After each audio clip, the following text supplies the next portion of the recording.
अशोक का धर्म। विद्वानों के बीच अशोक के धर्म के विषय में विभिन्न मत है। भाब्रू अभिलेख से प्रमाणित होता है कि उसका व्यक्तिगत धर्म बौद्ध धर्म था, जिसमें अशोक स्पष्ट रूप से बुद्ध धर्म तथा संघ का अभिवादन करता है। दीपवंश और महावंश के अनुसार अशोक के शासन के दौरान चौथे वर्ष निग्रोथ नामक भिक्षु ने उसे बौद्ध धर्म में दीक्षित किया था। उसके बाद मोग्गालिपुत्तिस के प्रभाव में आकर वह पूर्ण रूप से बौद्ध हो गया।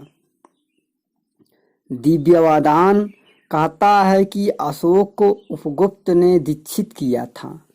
बौद्ध धर्म का प्रचार। अशोक प्रथम सम्राट था जिसने बौद्ध धर्म का अंतर्राष्ट्रीय ख्याति प्राप्त करने के लिए धर्म महामात्रों की नियुक्ति की। उसने धम्म यात्राएं की तथा धर्म सिद्धांतों को स्वयं अपनाकर व्यक्तिगत आदर्श प्रस्तुत किया। राज्याभिषेक के 20वें वर्ष वह बुद्ध की जन्मस्थली लुम्बिनी गया तथा उसने ग्राम्य कर मुक्त कर दिया। एक साथ ही बलि कर का सिर्फ 1/8 भाग लेना तय किया।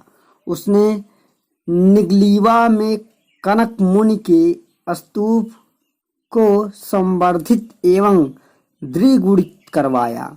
कहा जाता है कि उसने 84,000 स्तूपों का निर्माण करवाया था। उसने धर्म के सिद्धांतों को चट्टानों, शिलाओं, स्तंभों और गुफाओं पर खुदवाया। उसने बौद्ध धर्म को राजकीय धर्म बनाया। उसने कौशाम्बी, पाटलिपुत्र, सारनाथ आदि स्थानों पर बौद्ध विहार तथा मठों की स्थापना की। उसी के काल में तीसरी बौद्ध महासभा का आयोजन में हुआ। उसने विदेशों में भी धर्म प्रचारक भेजे। उसका पुत्र महेंद्र और पुत्री संघमित्रा बौद्ध धर्म के प्रचार के लिए लंका गए। उसके एक शिलालेख में इस प्रकार लिखा है: चोल, पांड्य, सत्यपुत्र, केरलपुत्र, ताम्रपर्णी के सीमांत राज्य और यूनान का राजा एंटियोकस तथा उसके पड़ोसी अशोक के धर्म के अनुयायी हैं। महावंश में पता चलता है कि लंका के राजा तिस और उसकी संपूर्ण प्रजा ने बौद्ध धर्म को स्वीकार कर लिया था। अतः यह भी स्वीकार किया जाता है कि अशोक ने बौद्ध धर्म को राजधर्म ही नहीं अपितु विश्व धर्म बना दिया। अशोक का धम्म वास्तव में एक आचार संहिता थी जिसमें सभी धर्मों का निचोड़ है। अशोक के धम्म की परिभाषा राहुलोवाद सूत्र में ली गई है। अपने दूसरे स्तंभ लेख में अशोक स्वयं प्रश्न करता है, धम्म क्या है? इसका उत्तर वह स्वयं दूसरे तथा 7वें स्तंभ लेख में देता है, जहां उसने धम्म के गुण गिनाए हैं। अपने 11वें शिलालेख में अशोक ने धम्म दान की तुलना सामान्य दान से की तथा धम्म दान को श्रेष्ठ एवं महाफल वाला बताया। अशोक ने जिस धर्म अर्थात दया के धर्म को अपनाया उसके मूल सिद्धांत इस प्रकार हैं: संयम अर्थात इंद्रियों पर अंकुश, भाव शुद्धि अर्थात विचारों की पवित्रता, कृतज्ञता और दृढ़ भक्ति, दया, दान, शुचि अर्थात स्वच्छता, सत्य, शुश्रूषा अर्थात सेवा, संप्रति प्राप्ति अर्थात सहायता, अपिचित अर्थात श्रद्धा। अपने कार्यों और उपलब्धियों के लिए अशोक की तुलना धर्म को लेकर रोमन सम्राट कॉन्स्टेंटाइन से दार्शनिकता और धर्म की दृष्टि से मार्कस ऑरेलियस से राज्य विस्तार और राज्य प्रणाली की दृष्टि में रखकर शार्लीमैन से की गई है। उसकी तुलना विभिन्न क्षेत्रों में रोमन सम्राट Antiochus, Akbar, Caesar, Napoleon, Saint Paul आदि से की गई है। अशोक के अभिलेखों दो प्रकार के हैं। अभिलेखों में अशोक के 3 प्रकार के अभिलेख मुख्य रूप से हैं: शिलालेख, स्तंभलेख, गुहालेख। शिलालेख 2 प्रकार के हैं: दीर्घ शिलालेख, लघु शिलालेख। और स्तंभलेख भी 2 प्रकार के हैं: दीर्घ स्तंभलेख, लघु स्तंभलेख। अशोक के अभिलेख राजनीतिक उद्देश्य से नहीं लिखे गए थे, तथापि इसमें अशोक के साम्राज्य का विस्तार, अशोक के धर्म, विदेशी संबंध, राज्य प्रबंध, अशोक के चरित्र, कला व शिक्षा के प्रसार तथा तत्कालीन सामाजिक अवस्था का भी पता चलता है। शिलालेख ये संख्या में 14 हैं, जो 8 अलग अलग स्थानों से मिले हैं। 1837 ईस्वी में सर्वप्रथम जेम्स प्रिंसेप को इन्हें पढ़ने में सफलता मिली। अशोक के मुख्य शिलालेख: नंबर 1, शाहबाजगढ़ी शिलालेख 1836 में खोजा गया। इसकी लिपि खरोष्ठी है। पेशावर स्थान पर प्राप्त हुआ। खोजकर्ता महाराजा रणजीत सिंह की सेना का एक फ्रांसीसी अधिकारी।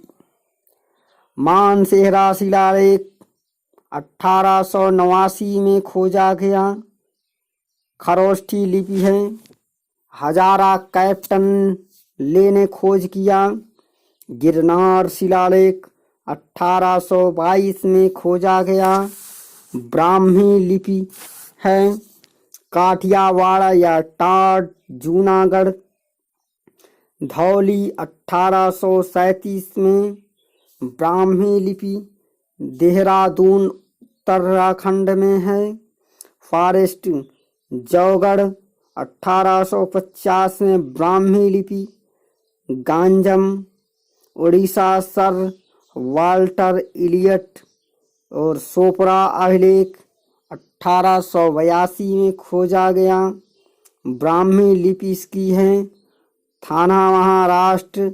लाल एंडाजी एरड़गुड़ी अभिलेख 1916 में खोजा गया।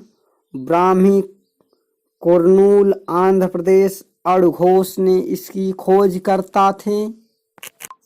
स्तंभ 7 स्तंभलेख। इन स्तंभलेखों का निर्माण शायद 242 ईसा पूर्व हुआ था। ये 6 अलग अलग स्थानों से प्राप्त हुए हैं। नंबर 1, प्रयाग स्तंभलेख या स्तंभपाले कौशाम्बी में स्थित था। इसे अकबर ने इलाहाबाद के किले में स्थापित किया। दूसरा स्तंभलेख दिल्ली टोपरा या स्तंभ टोपरा से दिल्ली फिरोज शाह तुगलक द्वारा लाया गया। इस पर अशोक के 7 अभिलेखों का उल्लेख है। दिल्ली मेरठ स्तंभलेख या स्तंभलेख मेरठ में दिल्ली फिरोज शाह तुगलक द्वारा लाया गया था। इसकी खोज 1750 ईस्वी में टीफैन थेलर द्वारा की गई। रामपुरवा या स्तंभलेख चंपारण बिहार में है। इसकी खोज 1872 ईस्वी में कार्लाइल ने की। और पांचवा स्तंभ लेख लौहरिया आर्यराज चंपारण बिहार में है। और छठवां स्तंभ लेख लौरिया नंदनगढ़ चंपारण बिहार में है। लघु शिलालेखों में अशोक के कुछ लघु शिलालेखों के नाम इस प्रकार हैं। एरागुड़ी कुर्नूल आंध्र प्रदेश शिलालेख। ब्रह्मगिरी लघु शिलालेख कर्नाटक ब्रह्मगिरी में। जटिंग रामेश्वर ब्रह्मगिरी कर्नाटक। सिद्धपुर ब्रह्मगिरी कर्नाटक। गावीगठ मैसूर कर्नाटक में यह लघु शिलालेख स्थित है। राजूल मंडगिरी कुर्नूल आंध्र प्रदेश। गुर्जरा दतिया मध्य प्रदेश। मास्की 1915 में खोजा गया। रायचूर आंध्र प्रदेश बीड़न द्वारा। रूपनाथ 1872 ईस्वी में खोजा गया। जबलपुर मध्य प्रदेश के कर्नल एलिंग के द्वारा यानी भारतीय सेवक द्वारा। अहरौरा मिर्जापुर उत्तर प्रदेश में। भाब्रू लघु शिलालेख जयपुर राजस्थान में 1840 ईस्वी में खोजा गया वाल्ट द्वारा। सासाराम बिहार। पालिक गुंडी गावीगठ कर्नाटक। साओमारो शहडोल मध्य प्रदेश। नेट्टूर सन्नत रायचूर कर्नाटक। उद्गोलन बिल्लारी कर्नाटक। तक्षशिला पाकिस्तान। लंगपाक लमघाम पाकिस्तान। कंधार अफगानिस्तान। ये प्रमुख लघु शिलालेख थे। इसके बाद हम जानेंगे लघु स्तंभ लेख। लघु स्तंभ लेखों में सारनाथ 1905 में औटेल द्वारा वाराणसी उत्तर प्रदेश। सांची रायसेन मध्य प्रदेश। कौशाम्बी इलाहाबाद। रुक्मीदेई 1896 में फिहरार द्वारा खोजा गया नेपाल की तराई नेपाल में। रिगलीवा 1895 में फिहरर द्वारा खोजा गया निगाली सागर नेपाल में। रानी का स्तंभ लेख इलाहाबाद के किले में इलाहाबाद। रानी का अभिलेख इसमें द्वितीय रानी कारुवाकी का उल्लेख है। इसमें कारुवाकी के द्वारा किए गए दानों का उल्लेख है। इसमें कारुवाकी के पुत्र तीवर का उल्लेख है। अशोक स्तंभ पर जड़ित शीर्ष जानवर रामपुरवा प्रथम। इसमें एकल शेर जड़ित हैं। लौरिया नंदनगढ़ में एकल शेर। वसाड़ में एकल शेर। रामपुरवा द्वितीय में एकल सांड। और सारनाथ स्तंभ लेख में 4 शेर। सांची में 4 शेर। संकिसा में एकल हाथी। अभिलेखों में वर्णित विषय। प्रथम शिलालेख में पशुबल की निंदा। समाज में उत्सव का निषेध। सभी मनुष्य मेरे संतान है की तरह हैं। द्वितीय शिलालेख में मनुष्य तथा पशुओं के चिकित्सा प्रबंध का वर्णन। लोक कल्याणकारी कार्य। चेर केरल पुत्र चोल पांड्य सत्या पुत्र तथा ताम्रपाणी श्रीलंका का उल्लेख। तृतीय या चतुर्थ शिलालेख में धर्म संबंधी नियमों का उल्लेख। रज्जुकों की नियुक्ति। पदाधिकारियों महामात्रों की प्रति 5वें वर्ष दौरे का आदेश। 5वां शिलालेख में धर्म महामात्रों की नियुक्ति के संकेत। समाज तथा वर्ण व्यवस्था का उल्लेख। छठा शिलालेख में आत्म संयम की शिक्षा। 7वां 8वां शिलालेख में अशोक की तीर्थ यात्राओं का वर्णन। 9वां शिलालेख में सच्ची भेंट व सच्चे शिष्टाचार की व्याख्या। 10वां शिलालेख में यह आदेश दिया गया है कि राजा तथा राज्य कर्मचारियों को सदा प्रजा के हित में ही चिंता करनी चाहिए। 11वां शिलालेख में धम्म की विशेषता, धम्म वरदान सर्वश्रेष्ठ। 12वां शिलालेख में सभी मतों के सत्कार की बात कही गई है। 13वें शिलालेख में कलिंग युद्ध का वर्णन है। 5वां, यदि 5 सीमांत यूनानी राजाओं के नाम जहां अशोक ने धर्म प्रचारक भेजे थे, ये है राजा अंतियोक सीरिया, अत्तिकीनी मैसेडोनिया, तुर्मय मिस्र, अलेक्सुंदर, सीरीन, मग एपिरस। 8वीं राज्यों का उल्लेख। 14 शिलालेख लोगों को धार्मिक जीवन व्यतीत करने की प्रेरणा। अशोक के अभिलेख की लिपियां। अशोक के अभिलेख मुख्य 3 रूप में हैं। लिखित खरोष्टी लिपि, शाहबाजगढ़ी एवं मानसेहरा,